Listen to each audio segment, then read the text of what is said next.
যাই হোক, এখন একটা স্বস্তির খবর আছে, হাদির অবস্থা আগের থেকে এখন ভালো। কিন্তু আমার কাছে কি মনে হয় জানেন, হাদি মনে হয় মরে গেলেই ভালো ছিল। আমি জানি অনেকে রাগ করতে পারেন, কেন এই কথাটা বলতেছি তার পিছনে দুইটা কারণ আছে। এই যে তাকে আক্রমণ করা হয়েছে, এত ঘন্টা হয়ে গেছে, এখন পর্যন্ত আসামিকে ধরতে পারছে? সে নাকি অলরেডি চলেও গেছে। তো এমন একজন দেশপ্রেমিক, ওই ব্যক্তিকে হামলা করা হয় আর হামলাকারী পালিয়ে যায়, তাহলে ওই ব্যক্তির বেঁচে থাকা দরকার কি? সত্যি বলতে হাদির মতো দেশপ্রেমিকদের এই দেশে বেঁচে থাকাটাই অন্যায়। এজন্য আমার মনে হয়েছে হাদি সুস্থ হয়ে ফিরে আসার চেয়ে মরে যাওয়াটাই ভালো ছিল। আর দ্বিতীয় নম্বর কারণ হচ্ছে, একটা কথা আছে, এমন জীবন তুমি করিবে গঠন, মরিলে হাসিবে তুমি কাঁদিবে ভুবন। আজকে খেয়াল করেন, হাদির উপর আক্রমণ হয়েছে, এই দেশের কোন মানুষটা নাই যে তার জন্য দোয়া করতেছে না? দেখেছি একটা মাদ্রাসার মধ্যে ছাত্ররা কোরআন তেলাওয়াত করে দোয়া করতেছে, আরেকজন বলতেছে আল্লাহ আমাকে নিয়ে নাও, তুমি হাদিকে বাঁচিয়ে দাও। হাদির জন্য এদেশের কোটি কোটি মানুষ চোখের পানি ফেলে নামাজ পড়ে দোয়া করতেছে, এমন কপাল কয়জনের হয়? একটা কথা মনে রাখবেন, এই দেশে এমন অনেক মানুষ আছে যারা মারা যাওয়ার পর অনেকে আলহামদুলিল্লাহ বলে, দীর্ঘ নিঃশ্বাস ফেলে।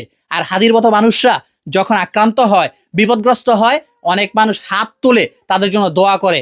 আনিসুর রহমান আশরাফি হুজুরকে দেখেছি মাহফিলের মধ্যে ওনার জন্য দোয়া করতেছে। যাই হোক, আমরা আল্লাহর কাছে দোয়া করি হাদিকে আল্লাহ ফিরিয়ে আনুক, কারণ আমাদের মতো কাপুরুষরা যেই কথাগুলো বলতে পারি না, সেই কথাগুলো হাদি বলে দেয়। আল্লাহ হাদিকে সুস্থ করুক।